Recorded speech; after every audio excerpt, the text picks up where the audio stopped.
Olá amigos, sejam bem-vindos a mais um vídeo do meu canal. Eu sou o Lucas Knipe. Vamos falar sobre um momento histórico, do esporte, que foi o Grande Prêmio da Europa de 2012, Fórmula 1, mas sobre uma das histórias incríveis que essa corrida maravilhosa tem a contar, Se você quiser assistir essa corrida, ela está disponível lá no Facebook, na Bibliomania F1, você pesquisa lá, aí você vai na ala vídeos, tem a temporada 2012 inteira, lá tem várias temporadas completas lá para você assistir, e tá lá o Grande Prêmio da Europa de 2012, e tem muitas histórias lá, a vitória do Alonso saindo de 11º para primeiro, o pódio do Raikkonen, Mark Webber saindo de 19º para quarto, o Hülkenberg quase indo para o pódio, o Maldonado batendo no Hamilton na penúltima volta. É uma corrida repleta de histórias, mas eu acho que a história que mais me marca foi o último pódio da carreira de Michael Schumacher. Eu quero falar porque faz 10 anos exatos desta corrida, É uma história muito legal, porque no ano em que Schumacher tudo estava dando errado e não estava andando mal naquela temporada, ele fazia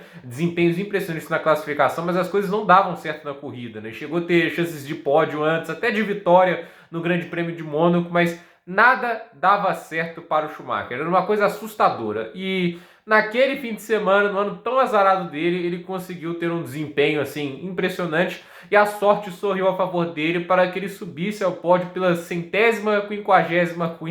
quinta vez em sua carreira, E acho que é interessante porque diz muito também do retorno do Michael Schumacher, onde ele sempre batia na trave para voltar ao pódio, E o companheiro dele, o Nico Rosberg, em 2010, ele já havia conseguido o pódio várias vezes, enquanto Schumacher só batia na trave. E assim, primeiro explicitando que eu acho que é legal essa história do retorno do Schumacher, muita gente usa isso para desqualificá-lo como piloto. Eu acho interessante que essa história tem a ver com o brasileiro, que é o Felipe Massa, porque quando há aquele acidente do Barrichello, Não, o Barrichello, assim, ele solta a mão do carro dele, acerta o Massa, e o Massa vai pro muro, Ele não pode correr o resto da temporada, aí a Ferrari toma a decisão de substituí-lo pelo Luca Badoer. Aí o Badoer anda mal, Foi atacado pela mídia de uma maneira assustadora, Inclusive até teve uma manchete inglesa, que fez um trocadilho com o nome dele. Luca, how bad you are, Assim, foi muito cruel as críticas com o Badoer. Não que o carro da Ferrari fosse uma maravilha também. O pessoal tinha também que lembrar que o carro da Ferrari não era o melhor daquele ano. Mas o desempenho do Badoer era decepcionante. Aí o que o Ferrari fez? Ela anunciou que o Michael Schumacher iria voltar em 2009. Muita gente não sabe disso. Quem deveria substituir o Massa em 2009 não era o Fisichella, era o Schumacher. O Schumacher chegou a ser oficializado como substituto do Massa pelo resto da temporada. Mas ele não conseguiu ir porque ele não ficou um cara que se cuidou bem naquele período de 2006, quando ele aposenta, até o retorno. Ele teve muitas lesões, acidentes de moto, porque ele era um aventureiro, essa é a grande verdade. Aí ele não conseguiu voltar para 2009, mas dizem as pessoas que quando ele testou o carro de 2008 com pneus slick, ele havia testado os carros antes. Na época, era uma época mais livre na Fórmula 1, você podia testar os carros, Que é uma época que a Fórmula 1 devia pensar em voltar, que é muito mais eficiente do que ficar só com essa palhaçada de túnel de vento. Mas o fato é que o Schumacher testando os carros lá, ele diz que começou a sentir muita falta das corridas, E surgiu uma oportunidade que era, a Brown foi comprada pela Mercedes e a Mercedes queria voltar à Fórmula 1 e um jeito da Mercedes assim, cravar um retorno interessante é trazendo um nome bombástico. Eles trouxeram o nome do Nico Rosberg, que era um piloto badalado da época, Já tinha sido campeão do GP2, carregou a Williams nas costas desde 2007. Em 2006, no ano de estreia, ele andou mal, mas de 2007 pra frente o cara assim, só não fazia chover naquela Williams. Foi uma contratação muito boa da Mercedes. E a Mercedes, assim, ela pensou em contratar o Nick Heidfeld, que era um baita piloto também, adorava o Heidfeld naquela BMW, mas eles tomaram a decisão de contratar o Schumacher, tanto por motivos mercadológicos, a gente está tratando o maior ídolo do esporte alemão, possivelmente, Eu não sei se há um atleta de futebol que tem uma aclamação tão grande quanto o Schumacher por lá. E assim, o Michael Schumacher, ele chega na Mercedes e muita gente esperava ver aquele grande Schumacher de 2006 para trás, entende? O gênio do esporte. Mas assim, ele não se cuidou bem, já tinha mais de 40 anos e ele voltou assim, andando mal, Ele não fez uma grande temporada em 2010, teve algumas boas corridas, mas aí que eu acho, o Schumacher teve aqueles relampejos, aqueles relapsos de brilhantismo, que eu acho que eu ainda justifico a razão dele de voltar para a Fórmula 1, porque as corridas que ele andou bem com a Mercedes foram espetáculos, foram uma coisa assim que você olhar e falar, caraca, esse cara é bom demais, E principalmente em 2011. Em 2011 ele estava pilotando bem, eu acho até que ele pilotou melhor que o Rosberg aquele ano, porém, como a sorte não estava muito ao lado dele, né? Porque sempre que ele tinha a chance de pódio, batia na trave. Inclusive, o melhor resultado em 2011 da Mercedes é dele. E uma corrida que eu acho que foi brilhante, que foi o Grande Prêmio do Canadá em 2011, principalmente em chuva, porque em tese o carro da Mercedes devia ser um dos piores em chuva, já que era um carro com menos asa, né? Ele era feito para andar mais rápido de reta. E ainda assim, o Schumacher, ele, numa hora lá que tá com os pneus intermediários, ele passou o Mark Webber, que estava com uma Red Bull, passou o Nick Heidfeld, ele passou também acho que o Vitaly Petrov, também, que estava mais à frente na corrida, e depois passou de uma vez só o Kobayashi e o Felipe Massa, e estava andando mais rápido que o Sebastian Vettel. Eu ficava assim pensando, o cara tá fazendo isso com a Mercedes? Sério, né? Ele chegou a estar em segundo com o carro da Mercedes em chuva, enquanto o Rosberg sofria mais atrás, entende? Era a coisa que eu falava, caraca, esse cara é bom demais. E ele só não chegou em segundo por causa do DRS, porque no final da prova todo mundo foi para os pneus secos, não tinha a menor condição dele com a Mercedes, na época não era um carro brilhante, segurar os carros do Jenson Button com a McLaren, que viria a vencer aquela corrida, e o do Mark Webber com a Red Bull, né? Então ele chegou em quarto, teve o desempenho dele na Bélgica, ele saiu de último, chegou em quinto, passando inclusive o próprio Rosberg, que largava lá na frente, né, na corrida. Então assim, teve desempenhos do Schumacher na Mercedes que foram muito legais. Em 2012,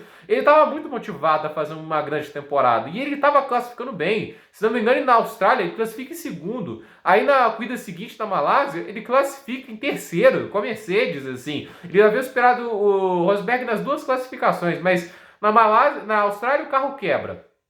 Assim, acho que é uma quebra de embreagem.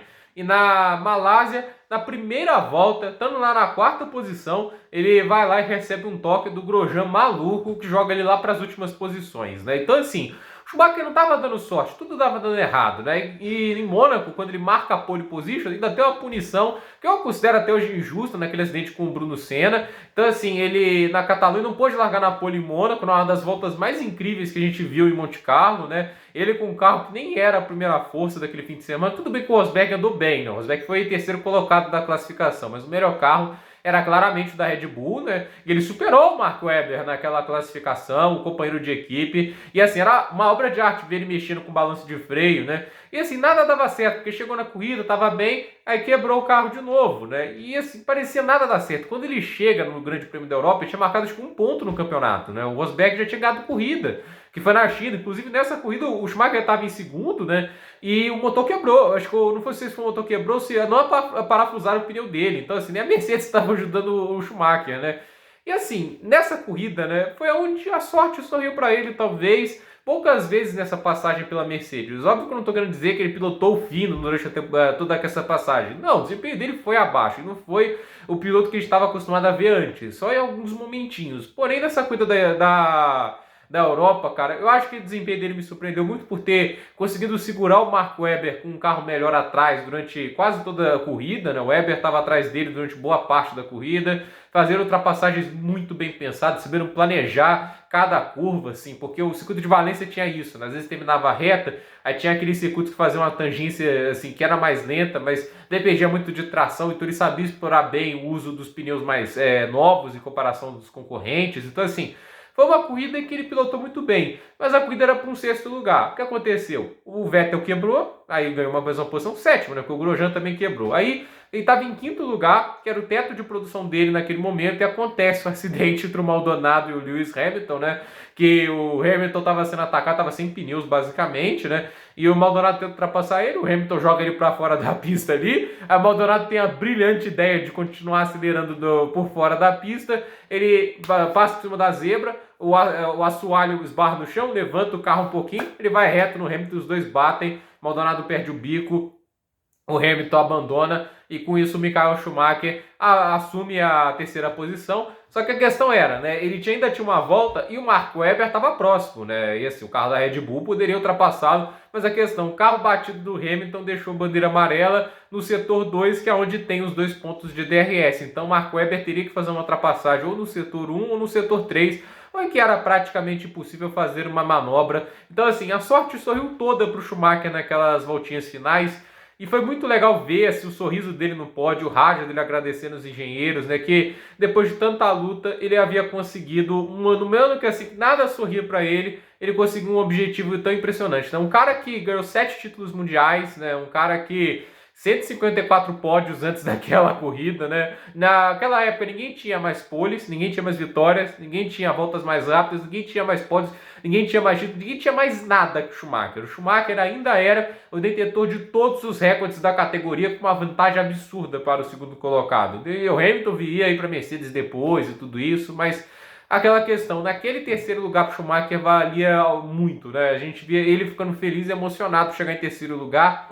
Ele queria provar algo a si mesmo, sentia muito disso, né? E não precisava provar nada para nós, depois de tudo que fez em pista, toda aquela passagem histórica na Ferrari, onde reergueu a equipe, colocou ela de volta no trilho dos títulos, mas o fato é que, assim, na emoção de ver o Schumacher, assim, né, que você vê a alegria dele de voltar ao pódio, isso mostra muito sobre o piloto, o espírito competitivo que ele tinha, né, e o espírito vencedor dele, né? Eu acho que aqueles pilotos assim que são muito injustiçados aqui no Brasil, muito porque o Barrichello era o companheiro dele, né? E a mídia brasileira tinha que proteger o Barrichello, e às vezes isso passava por difamar o primeiro piloto, que claramente era melhor do que ele, que era o Schumacher. Então, assim, o fato é que o Schumacher aqui sofreu uma campanha de difamação gigantesca, até patrocinado pela imprensa, inclusive narradores no meio da coisa chamando o Schumacher de Dick Vigarista, né? Sempre difamando um dos maiores gênios da história do esporte. Não só da Fórmula 1, como também da história do esporte. Então, assim, o Michael Schumacher, ele acaba não tendo o respeito assim, que merecido aqui no Brasil, porque é aquele tipo de cara, assim, por mais que não seja brasileiro, a gente tem que aprender a apreciar o que o cara era capaz de fazer. A mesma coisa pro Nadal, pro Federer e o Djokovic, um deles é brasileiro, mas, poxa,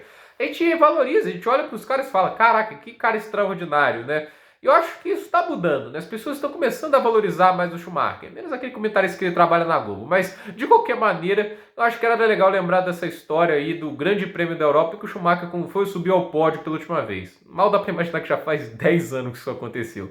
Gente, por esse vídeo é isso. Dúvida nos comentários, deixe seu like, se inscreva no canal, compartilhe esse vídeo e até o próximo vídeo.